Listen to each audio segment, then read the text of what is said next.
prenez une décision. Prenez une décision. Cessez de rechercher un sentiment qui vous dit que vous êtes heureux et prenez une décision que la joie de l'Éternel est en vous parce que c'est un fruit de l'esprit et que la joie de l'Éternel est votre force et que Satan ne s'intéresse pas tellement à nos biens, il veut votre joie. Dans Jouissez de votre vie.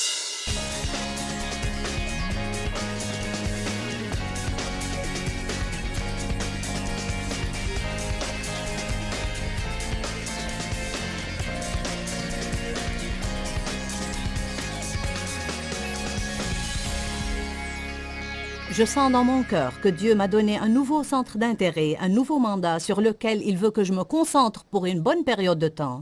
Et c'est en fait de vous aider à apprendre à vous réjouir de votre vie quotidienne. Je viens de dire des choses qui sont vraiment clés et qu'on va développer tout à l'heure pour vous réjouir de votre, non pas celle d'un autre, de votre vie et de votre vie quotidienne. Se réjouir de la vie ne veut pas dire qu'on recherche toujours les prochaines vacances, le prochain voyage d'achat ou que le prochain grand événement ait lieu. Je crois vraiment que le problème est que très souvent, on ne sait pas comment nous pouvons jouir de la vie quotidienne ordinaire. Je sais que j'étais comme ça pendant plusieurs années dans ma vie. Je ne pouvais pas endurer lundi, mardi, mercredi, jeudi, vendredi, samedi, dimanche, et puis lundi, mardi, mercredi, jeudi, vendredi, samedi, dimanche. C'était trop monotone pour moi. Je voulais toujours qu'il se passe quelque chose de passionnant et d'excitant dans ma vie. En fait, j'ai commencé à remarquer la même chose chez beaucoup de gens. Comme j'y réfléchissais et j'observais la vie de plus près, je me suis rendu compte que la vie n'est pas toujours intéressante. Il y a beaucoup de choses ordinaires et habituelles qu'on fait tous les jours. On a affaire à beaucoup de gens qui ne nous enchantent peut-être pas et on doit apprendre comment vivre simplement une vie ordinaire, mais la vivre de sorte qu'on en jouisse vraiment. Vous dites, Joyce, pourquoi est-il si important qu'on apprécie notre vie? Parce que Jésus a dit dans Jean 10:10, qui est notre nouveau verset thème de base. Jean 10:10 est un de mes versets préférés. Je m'y suis versé pendant des années et j'y ai médité et pratiqué dans ma vie. Mais juste dans ces quelques derniers mois, alors qu'on préparait ces nouveaux programmes, cette parole a pris de si grandes proportions dans ma vie. Jésus a dit, « Le voleur ne vient que pour dérober, égorger et détruire. Moi, je suis venu afin que les brebis aient la vie et qu'elle l'ait en abondance, pleinement, jusqu'à ce qu'elle déborde. » Mon but est simplement de vous apprendre comment jouir de la vie quotidienne et croyez-moi, ça marche. J'ai partagé ce message dans certaines conférences et la réponse a été positive. Je suis complètement ravie et je suis transportée de joie quand je vois des personnes exprimer leur joie de vivre, parce que je sais que Jésus veut qu'on jouisse de notre vie. Tout d'abord, la Bible dit « La joie de l'Éternel est notre force ». Alors, on va être des personnes faibles sans la joie. Satan veut qu'on ait la tristesse, mais Jésus est mort pour qu'on ait l'allégresse. Je sais que beaucoup de personnes ne jugent même pas correct de jouir de la vie. Et j'en suis toujours à méditer sur cette mentalité et pourquoi on a cette idée que le Seigneur voudrait qu'on travaille et qu'on produise et qu'on souffre et qu'on éprouve, mais d'une manière ou d'une autre, on pense que ce ne serait pas correct de jouir de la vie. Lors d'une conférence, je partageais quelques principes que je partage avec vous aujourd'hui. Et j'ai été très touchée par une dame qui est venue vers moi à la fin. Elle m'a croisée dans le hall et elle a dit « Joyce ?» J'ai dit « Oui, madame ». Elle a dit « Merci de me donner la permission de jouir de ma vie. » Cet énoncé peut changer la vie de ceux qui regardent l'émission aujourd'hui.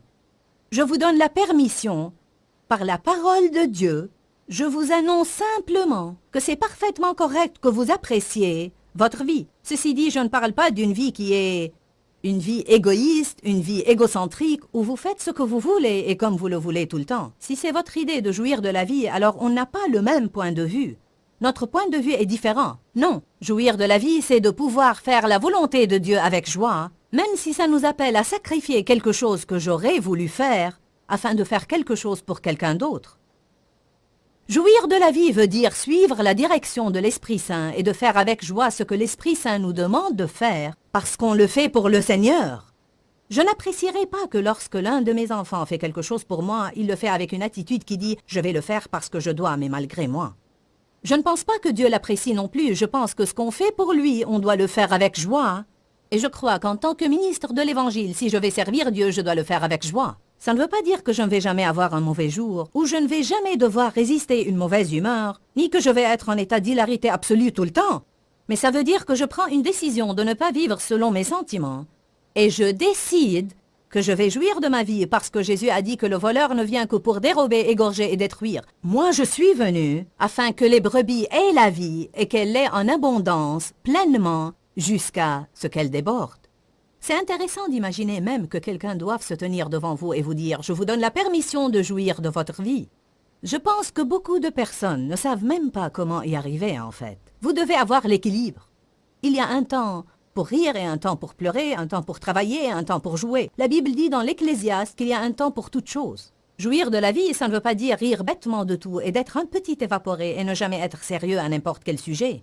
Je suis en train de parler de la joie. La joie, c'est plus profond, c'est un bonheur calme. Elle dit, je dois passer par l'embouteillage ce matin pour aller au travail, mais je peux en jouir parce que je me réjouis de la présence de Dieu. C'est de prendre une décision, vous comprenez? Je ne vais pas avoir cette attitude, bien, je déteste mon travail. Non, je vais dire, tu sais, Éternel, peut-être je préfère travailler autre part, mais je suis reconnaissante que tu m'aies donné du travail. Il y a toutes sortes de personnes aujourd'hui qui n'ont pas de travail. Il y a les sans-abri qui vivent sous les ponts et dans des boîtes de carton. Éternel, je suis reconnaissante que j'ai un emploi et je vais aller au travail aujourd'hui avec une bonne attitude, avec une attitude de joie. Je crois vraiment qu'on rend gloire à Dieu.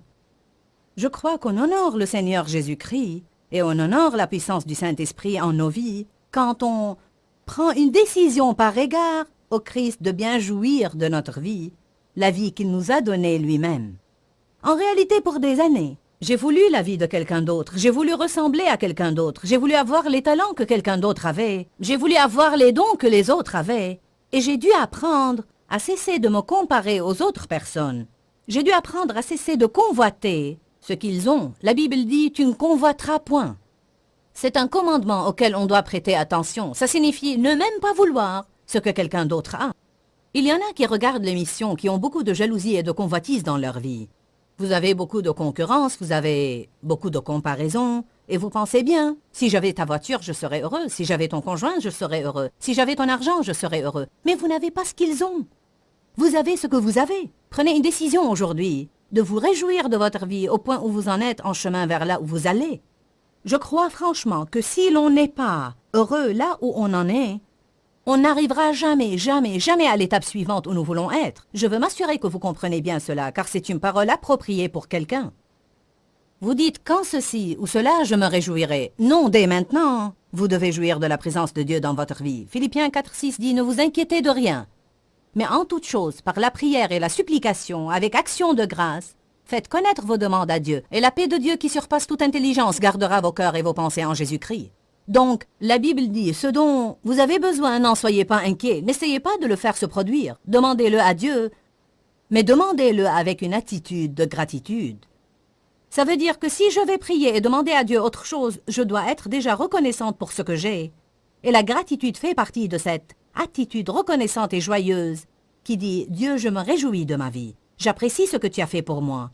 Oui, il y a encore des choses que je voudrais que tu fasses pour moi. L'apôtre Paul a dit dans Philippiens chapitre 4, « J'ai appris à être content, que je sois abaissé ou dans l'abondance.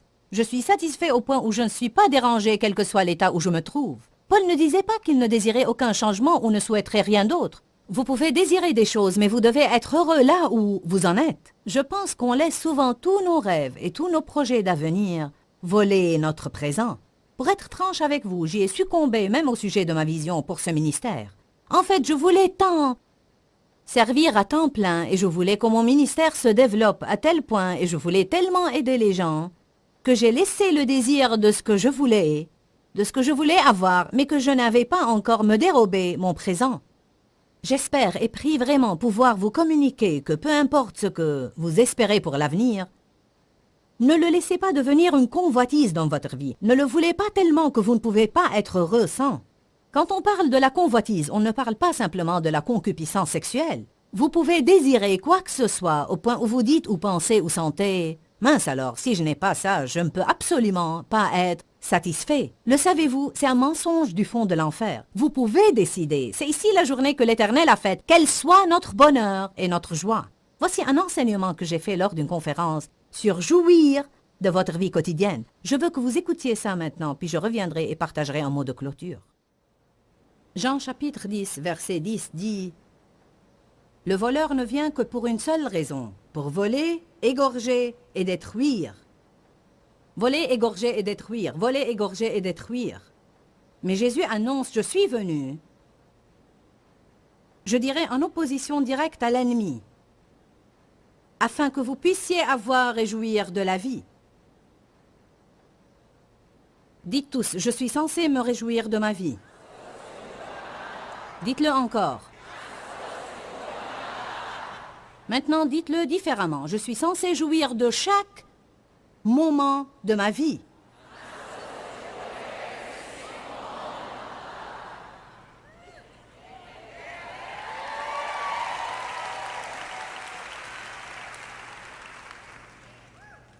Si vous allez faire ça, vous allez devoir le faire intentionnellement. Parce que chaque moment inclut l'embouteillage que vous n'avez pas prévu, l'employé indolent que vous n'avez pas envisagé dans votre emploi du temps, le coup de fil qui vous irrite beaucoup et qui change vos plans, la personne grossière pour laquelle vous n'étiez pas disposé. Allez, je parle à certains de vous ici. Vous devez dépasser l'idée que toutes vos circonstances vont vous apporter de la joie. Elles ne le feront pas.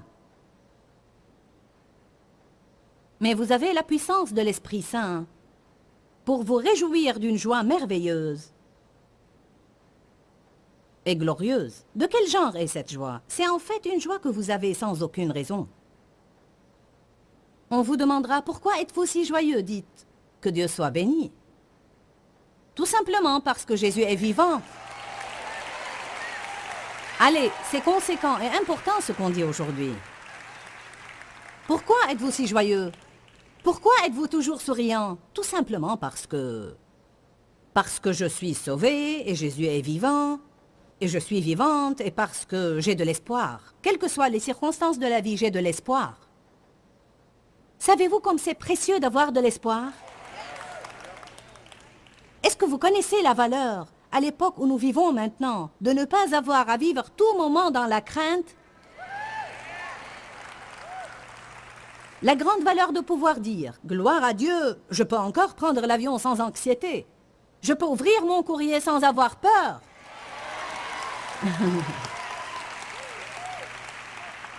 Quelqu'un m'a dit il n'y a pas longtemps, « Que vas-tu faire avec ton courrier ?» J'ai dit « Je vais l'ouvrir. » Qu'est-ce que je ferai d'autre?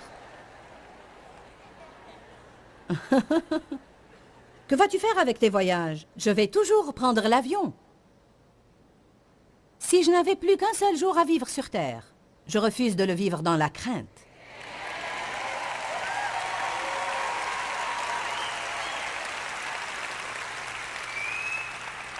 Pourquoi n'irez-vous pas là où vous voulez aller? Parce qu'il se pourrait qu'il y ait probablement, peut-être. Que pensez-vous de cette histoire d'anthrax? 20 000 personnes sont mortes l'année dernière de différentes variétés de grippe. 4 sont mortes de l'anthrax.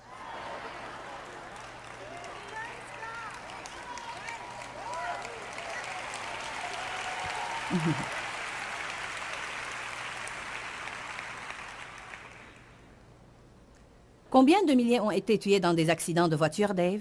46 000 l'année dernière ont été tués dans les accidents de voiture. 300 dans des avions.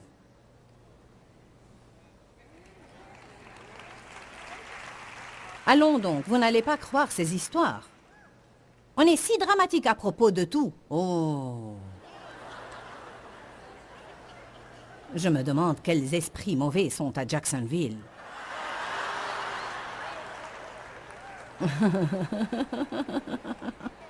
Chasser des démons des poignées de porte. Oh.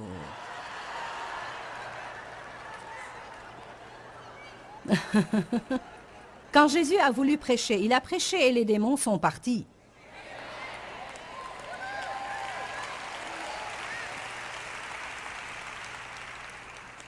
Gloire à Dieu. La joie de l'Éternel est votre force. J'ai senti que le Seigneur veut que je vous exhorte pour quelques minutes à prendre la décision de vous réjouir de votre vie. Maintenant, ce matin, avant de continuer avec cette réunion, avant de poursuivre votre vie, prenez une décision.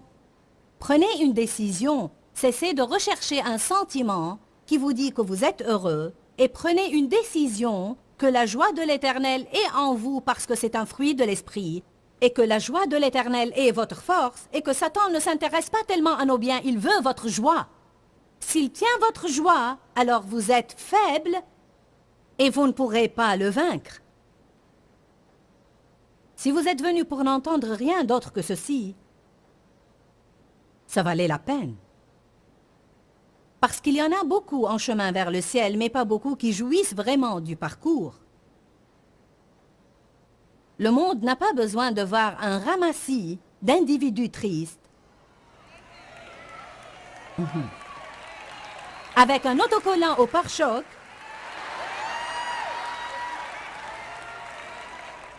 qui apportent leur Bible au travail, portent leur croix autour du cou et marchent en marmottant en langue toute la journée sans joie.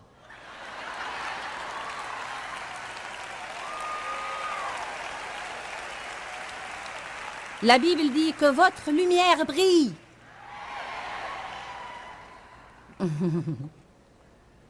Que signifie cela?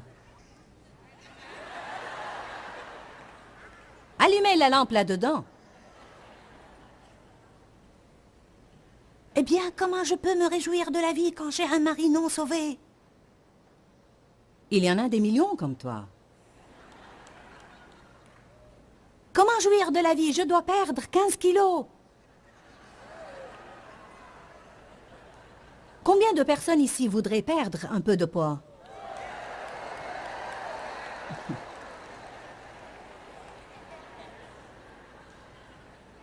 Vous pourriez me regarder et dire, « Pourquoi veux-tu perdre du poids? » Parce que je ne pèse plus comme quand Dave et moi nous nous sommes mariés. De toute façon, peu importe. C'est un tourment du diable.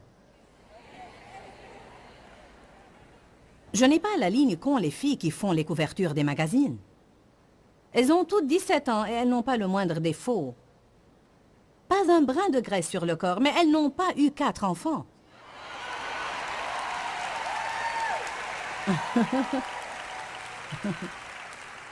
Et ce n'est pas tout, car avant d'imprimer ces images, beaucoup de retouches ont été réalisées.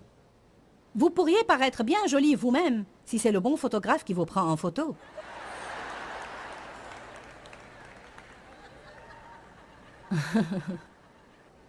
Bon, comment je peux être heureux? Je suis endetté jusqu'au cou. Je n'ai jamais assez d'argent pour rien. Décidez aujourd'hui que vous allez user de plus de sagesse avec votre argent et vous allez vous acquitter de vos dettes. Et ce que vous avez, vous allez vous en réjouir. Cessez de vous désoler sur vous-même parce que vous avez fait un tas de mauvais choix. Et vous devez passer quelque temps à désherber votre jardin.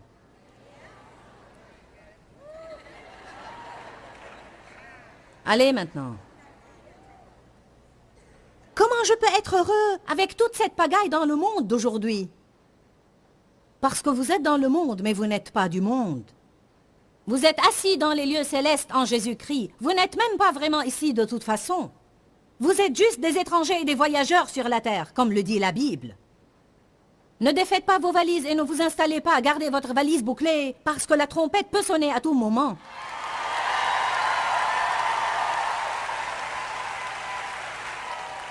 Qu'est-ce que ça peut nous faire ce que le diable fabrique? On a déjà lu la fin du livre.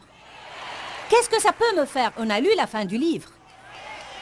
Il va être enchaîné dans le puits de l'abîme d'où il a rampé. La Bible dit qu'on va le regarder et dire, « C'est toi qui m'as causé tous ces ennuis? Toi, ce chétif, piteux et pathétique que tu es? » Je peux à peine croire que je t'ai écouté toute ma vie et tu m'as causé tout ce souci. Vous ferez mieux de répondre au diable. Quand le diable dit « Vous n'êtes bon à rien », dites-lui « Je suis la justice de Dieu en Jésus-Christ ». Encore, je ne veux pas que vous oubliez Jean 10, 10. J'espère de tout mon cœur que je ne vous fatigue pas à vous citer cette parole. Mais alors que vous regardez cette émission quotidiennement, c'est une parole que vous allez apprendre par cœur et que vous allez connaître. Jean 10,10 dit « Le voleur ne vient que pour dérober, égorger et détruire. Moi je suis venu afin que les brebis aient la vie et qu'elle l'ait en abondance pleinement jusqu'à ce qu'elle déborde. » Naturellement, il y a plusieurs principes et ingrédients différents qui entrent dans la joie de vivre, et donc je vais commencer à vous enseigner beaucoup de choses en réalité sur ce point focal. Comment peut-on jouir de notre vie si on ne fait pas ceci, ou comment peut-on apprécier notre vie si on ne fait pas cela? En fait, sur l'émission de demain, on va avoir le docteur Neil Clark Warren, qui est considéré réellement comme un expert en matière de relations. Et on va parler des relations, et puis on va parler aussi de notre marche dans l'amour. Parce qu'honnêtement, si on ne sait pas marcher dans l'amour les uns envers les autres, on ne va certainement pas jouir de notre vie. Une chose à laquelle on a toujours affaire, c'est les gens. Je réalise en fait que les gens sont partout. Partout où je vais, il y a des gens, des gens et des gens. Et il me semble que les gens sont l'instrument dont l'ennemi se sert de façon régulière pour nous vexer et pour nous voler notre joie, parce que pas tout le monde est tel qu'on le voudrait. Nous voulons que vous priez pour nous. La parole de Dieu est puissante et peut certainement changer vos vies. N'oubliez pas qu'il y a la vie dans la parole. Que Dieu vous bénisse. Quand, Seigneur, quand? Dans ce livret, Joyce Meyer vous apprend à faire confiance au temps de Dieu. Pour obtenir ce livret gratuitement, écrivez-nous à Joyce Meyer, boîte postale 40095-6300, Larnaca, Chypre.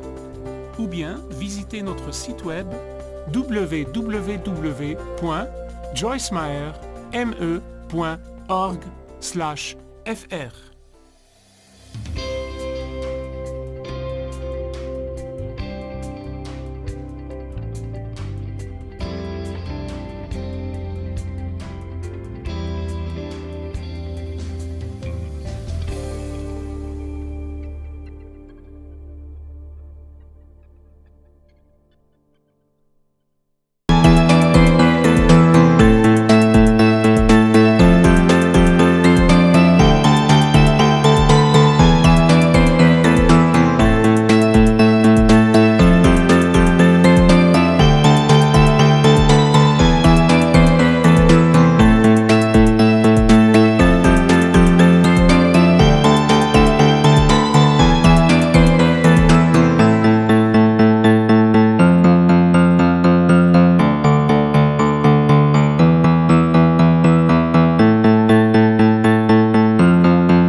trái tim không bao giờ xa. Lời mẹ ru con hiu hiu chưa hẹn, mùa lụt nước lũ bắt cá giữa